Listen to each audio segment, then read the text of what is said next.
topic for today's session is how ChatGPT changes how you can get leads on LinkedIn. And like I said before, this is part of a 5-day series that we're running this week, and this is part one. So uh, welcome. Hopefully, you can join the rest of the sessions this week as well. In a few hours after this live session, the announcement for the next session will come in. So stay tuned on that. But now we're going to focus on this topic at hand.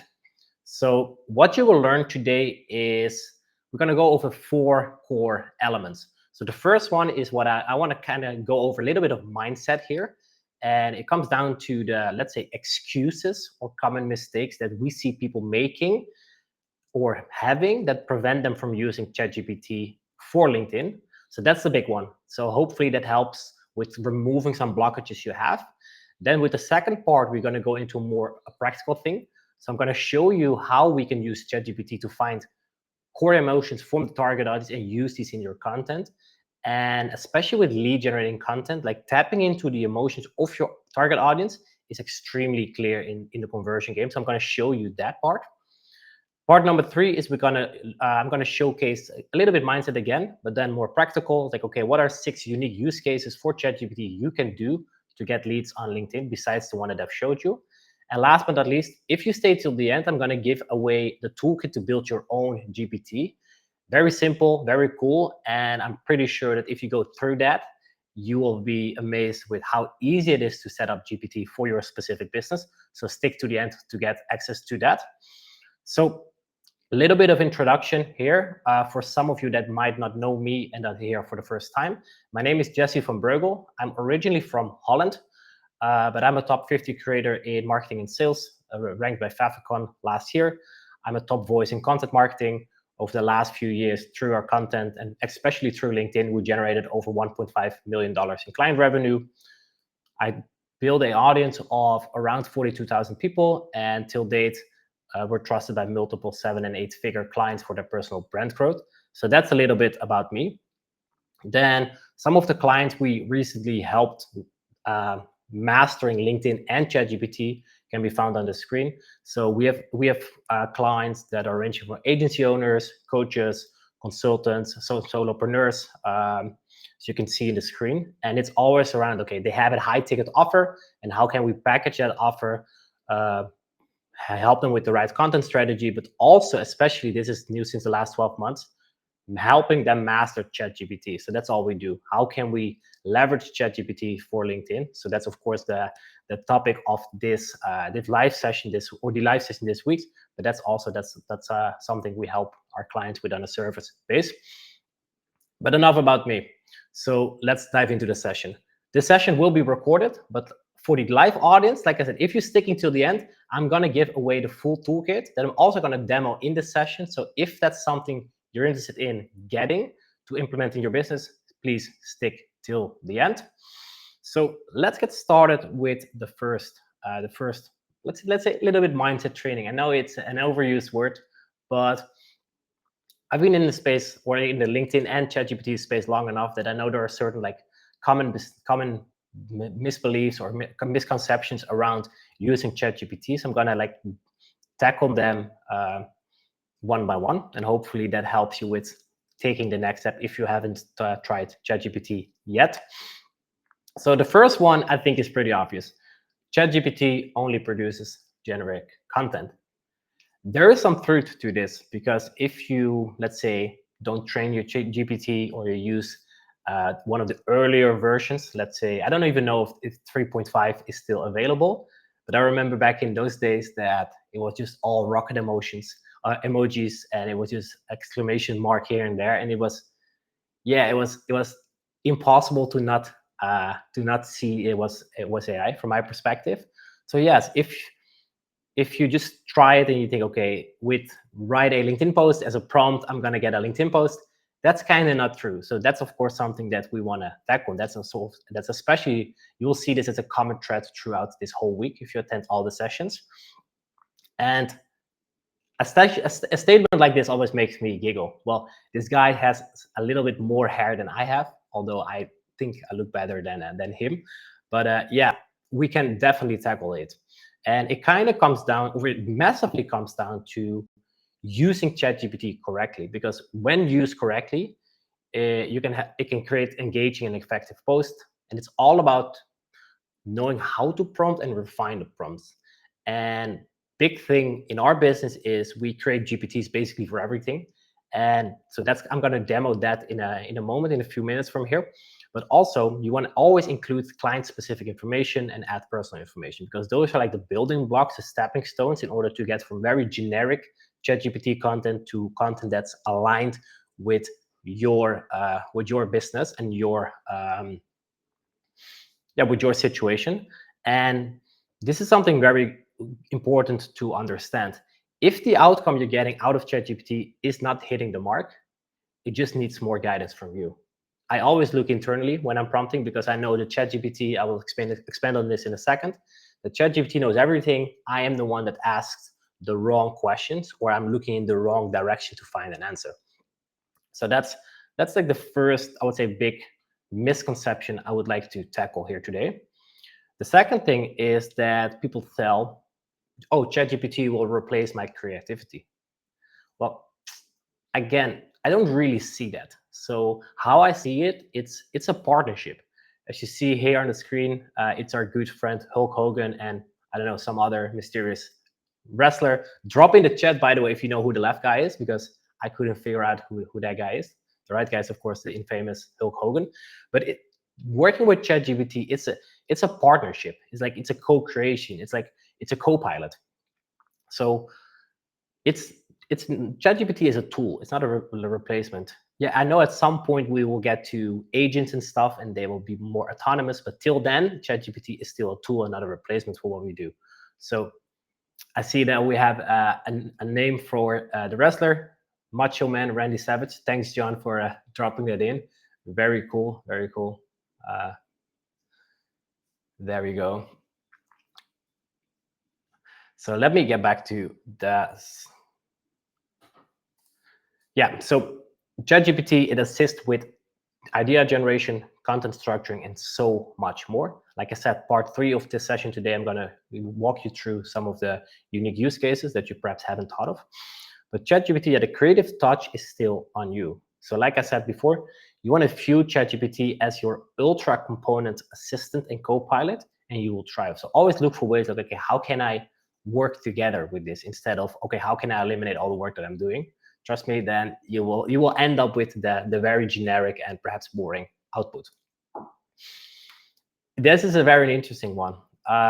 AI cannot understand my niche. This is something we sometimes hear from prospects or people in my audience, and it's kind of like this: oh yeah, I can't use ChatGPT, or I can't use AI in general because I have such a difficult or complicated niche or industry. This kind of makes me giggle, because I don't know if you guys are familiar with, I think it's called the snowflake syndrome. People always think, including myself, that our problems or our situation is unique, that we are the only ones in the world facing that. And I think we all can agree that we all face the same problems, we all face the same things, just at different modalities and different phases in life. So whenever someone tells me, Akio, AI can't understand my niche, it's kind of like they put themselves in like, oh, I'm so special and what I'm doing is so unique, which again is not always true, because it comes down to this: ChatGPT knows it all. Like, it has so, I don't know if all, because I don't know, this is a very, I would say, amorphous thing to say, but it definitely knows more than you and me. So it can just browse the internet and everything else, and it has, of course, a growing intelligence there. But it knows it all, and it can adapt to every industry. So if the output you're getting is not quite getting your niche or your tone of voice and all these things, it just needs more specific input from you. And again, that's something that we're going to speak over today and the rest of the week. That's not something I can cover in 5 minutes, but with the right guidance, you can have ChatGPT tailor your responses to what you need. So that's something to very, very important, of course, to understand. And last but not least, some of our clients that we work with, like, hey, I'm not tech savvy, or I don't know how this new thing works. Well, again, it will be fine. It's very user friendly. And again, I will show it in a second, because you don't need to be a tech wizard to use ChatGPT. It is super friendly, and if you find it challenging, it needs more direction from you. And I think the best piece of advice I can give here is, even if you ever get stuck, just ask ChatGPT for what to do next. And I've seen that people that are actually less tech savvy, they think less complicated, so they are more straightforward to what they want to achieve. So let's say very like the what you want to do is you want to start from what you don't know. Let's say you want to optimize your profile to get more leads. You can think like, oh, I need to figure it out all by myself, but you can just use ChatGPT to figure out what the first step would be. So you can start prompting like, hey, ChatGPT, I am X, Y, and Z. These are my goals. My current profile does not perform well. I want to optimize my headline, my banner, and this. What would be the process for me to do this? Give me a 5-step breakdown. So how I always, now it's ingrained in my thinking, but when I started using ChatGPT for basically everything in our business, I always remembered myself that I was working with a highly intelligent, highly capable, highly motivated intern. I just had to be very specific at what I wanted to achieve. And then we kind of could, again, co-create and co-work, co-collaborate there.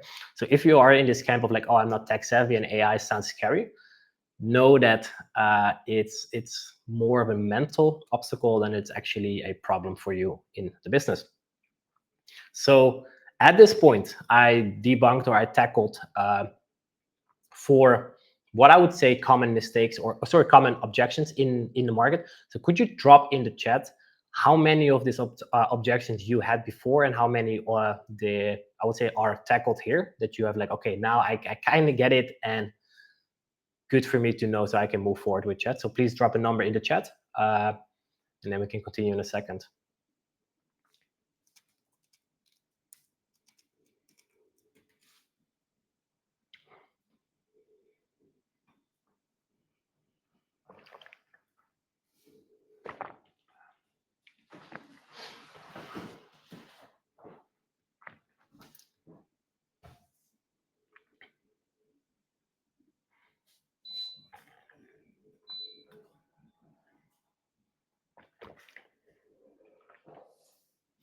I see some numbers coming in. Nice. 3, 4, 2. Cool. So we did some, we removed some blockages, some obstacles, which is always good. And this is a very iterative process, like something that you can work on over time. And I think the TLDR here is that you, like I said, it's a mindset shift. Like you want to co-create with AI in ChatGPT and understand that if the output is not what you want, it's I would say it's always your own fault. And I also talk to myself here, because when you're not clear with your instructions, you get vague output. So that's always something to keep in mind there. So let me go to the next part. So kind of recap what I just said, some do's and don'ts. Use it as a tool, not an end goal solution. Something you want to do is, of course, don't plug and play AI content. Like I said, the example in the beginning with writing it like LinkedIn post with rocket emojis and such, always review and edit it to your tone of voice. Big one here, you want to provide clear and specific inputs. Something that I haven't spoke on this on this live, but we've seen a lot of like AI generated images on LinkedIn these days, and I still have to come across one person that actually nails that. So my advice here would be to not use that, but use something like Canva or similar tools to create personalized and more appealing images. Also, the built-in AI feature on LinkedIn with like writing a post or adding comments to a post is still very early. So again, if you're in the process of building your brand and getting leads on LinkedIn, I wouldn't suggest you at this point to use that, but perhaps you can use it as inspiration. And this is something that I'm not going to go into detail here, but LinkedIn these days, it's flooded with AI comments in its it's pretty sad to see, because I think it dilutes the feed. It's a repetition of what the post often says, and honestly, I think it hurts more of the people. It hurts more of the brand of the people that do it, because it's very easy these days still to differentiate AI comments from human comments. So again, if you're in the process of building something long term, something strategic, I wouldn't advise to use copy and paste AI comments here. That's also why I didn't really tap into it earlier in this presentation. So that's that. That's section number one. So now what I want to do is I want to show you how we can use ChatGPT, excuse me, to uncover core emotions of your target audience. Because as we're in the process of getting leads on LinkedIn, like I said at the start, tapping into the core emotions of your audience is extremely important. So instead of me doing it here, I'm going to show you a quick demo with a second. Hey guys, what's up? A very short video where there we go. Let me unlatch this. Hey guys, what's up? A very short video where I'm going to show you exactly how easy it is to extract the core emotions of your target audience after you just configured or trained the GPT on your specific target audience. Also, at the end of this masterclass, I'm going to give away this exact script, so stay till the end so you can train the GPT on your end to get this process in your business. So what I'm going to do, I'm just going to press this button, give the 5 unique angles per emotion, include them in a table: fears, objections, desire, obstacles, and frustrations. Like I said, this is trained on my target audience, but as you can see here is I get the core emotions in a way that it's indicated that my prospects or my target audience can see this. So for example, they have one of their desires, like the aspiration for authority. They can say to themselves or to the people around them, I want to be seen as an authority in my niche and attract more high quality leads. The reason I'm presenting this in this way is it's a very powerful way to include these core emotions in your content, especially in a way that it's indicated that it can be the words of your target audience. So as you can see, with one press on the button, I have 25 angles, 25 core emotions I can use in my content. The only thing I have to do is I have to configure the GPT with a prompt. And if you stay till the end of this masterclass, I'm going to give away that prompt to you guys. And the other part is that you need to have a document that breaks down your target audience. So you can look at like demographics, psychographics, firmographics, etc., etc. So hopefully this is helpful. Cheers.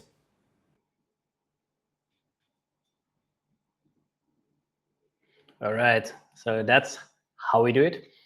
And like I also mentioned in the video, in order to use ChatGPT in such a way that almost on demand, it can give you either content angles or ideas to write about based on your specific target audience, you need three things.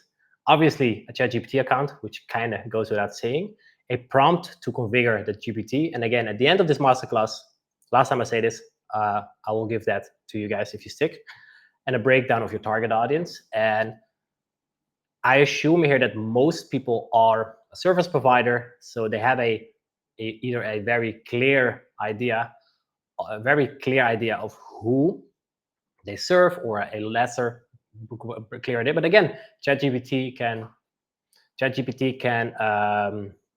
help you with that. But that's not going to be the topic of this session. But I just wanted to highlight that. So again, this is going to be interesting. So now a little bit more mindset training. I almost feel like Tony Robbins here, but I don't know if it sounds motivational or whatever, but we're definitely talking into some mindset things, especially because we're laying the foundation for the rest of the week, like tomorrow, or the next session. So my tomorrow, by the way, everyone's tomorrow because it's 24 hours. We're going to go really heavy into like how to create specific content with GPT. On Wednesday, we're going to go into using ChatGPT for warm audience and DMs. So more of like the tactical stuff. So that's why today, the first session, I really want to get some of the mindset stuff out of the way. So 6 unique use cases you might not know about. So we just went through what I like to call the emotions GPT, because tapping into core emotions is such a pivotal part of like writing lead generating content, because you want to make your audience or your target audience feel something in order for them to move into action. So that we just tackled one. 5 other options is like, I really like the process breakdown GPT, or post and breakdown post GPT, very lengthy. We could work on that name, but anyways, if you have a better name, drop it in the chat. But basically what we do there is, I love this type of content because it's both educational and authority. And like the overlap is this great post. So you educate your audience on a specific topic, often your service, your offer, your client case studies, your process, etc. But it's also authority building, because you showcase that you're able to talk about the thing that you serve. So that's one. Something that we started doing recently, we have built a DM GPT, where we basically can move conversations on LinkedIn, not copy pasting DMs, because that's not how we do it. It's again co-creating. So you can almost see it as like a very skilled, or a highly skilled master that knows exactly how DM processes work. So whenever we are stuck with certain DM conversations and we don't really know what to say next, we can just ask the GPT, the DM GPT, and like, hey, this is the conversation, and then it knows, okay, this conversation is in this stage, this needs to be said next. On my, I think a few weeks ago, I posted, I did a demo of the DM GPT of this. So if you want to see that, drop DM in the chat, and I will just ping you the previous LinkedIn post. It's pretty interesting. Number 4, we have a comment GPT. Again, I said earlier that we don't want to use copy and paste AI comments. And again, this is the comment GPT is always a way of be inspired by ChatGPT, be inspired by AI to get better comments to increase engagement. Top of funnel GPT is, as the name very much gives away, it's a GPT you can create to create top of funnel educational content. Nice, guys. I see some comments coming in with DM. We'll get you the post after this live session. And last but not least, very interesting one, a carousel GPT, because I've created so many carousels for myself, for my clients, etc. And the copy paste, I don't know about you guys, but the copy part is always the hardest, like figuring out what copy needs to be on which slide. So with GPT, like if you understand how a great carousel is structured, it's very easy to say, okay, slide 1 this, slide 2 this, slide 3 this, if you just have an idea in it. So this, I don't know how it works in your business, but and again, this is a little mindset trick almost. Instead of trying to build a GPT for my whole business, we always eliminate like specific core tasks. So for example, creating a carousel for LinkedIn, what is a key task in there? A key task, creating the copy. So we can create a specific GPT for that task. So that's one thing. So other thing is that in our new Authority Figures program, we help our clients build like the 6 GPTs that I just showed you, but also many more. So currently, I think between 10 and 15, and we're adding new GPTs every week. We're launching this week. So for everyone that's here, we're offering a 30% discount for the next few people to join, limited to 10 participants. So if that's something and you're interested in hearing more of the Authority Figures program, DM me the word. Don't comment, but DM me the word, and we send you more details. And then we can, of course, have a chat about that. So DM me the word program if you want to hear more details about the program. And then before I go into the thing that I promised you guys, like the full toolkit, I quickly want to go through like these 6 ChatGPT use cases a little bit more, because I think it's pivotal here is that instead of figuring out, okay, how can I use ChatGPT to automate my whole business, is to identify for your own business what are tasks that you spend a lot of time on. So as you can see in the example here on the screen, like writing process breakdowns takes up a lot of time, also because we see a lot of like high good results. So we built GPT for that. We built a GPT for DMs. We built a GPT for commenting, for top of funnel, carousel copy, emotion GPT, etc., etc. If you do a lot with, let's say, email, you can figure out, okay, what is normally my process for email, and how can I put that into a GPT, and then it almost automates my tasks. So that hopefully helps you with getting like new ideas for ChatGPT. And then last but not least, for you guys that stayed till the end of my presentation at least, we've created a free toolkit to create your own emotions GPT. So this is the video that I showed like a couple of minutes ago, where you can basically like very easy configure, which is broken down in this guide. Very easy to configure, and just with the press, like you press one button, as you can see in my video, you get 25 examples or content ideas, etc., to create content around. So if this is something that you want to receive, comment prompt in this chat, and then after this live session, we will share this resource with you, and then you just have the access to a full breakdown on how to structure, how to create, how to run this emotion GPT. And this is a very easy way to get started with using GPTs, but also this is a GPT, set it up once, and you can literally use it for your next post, because that's how easy this can be.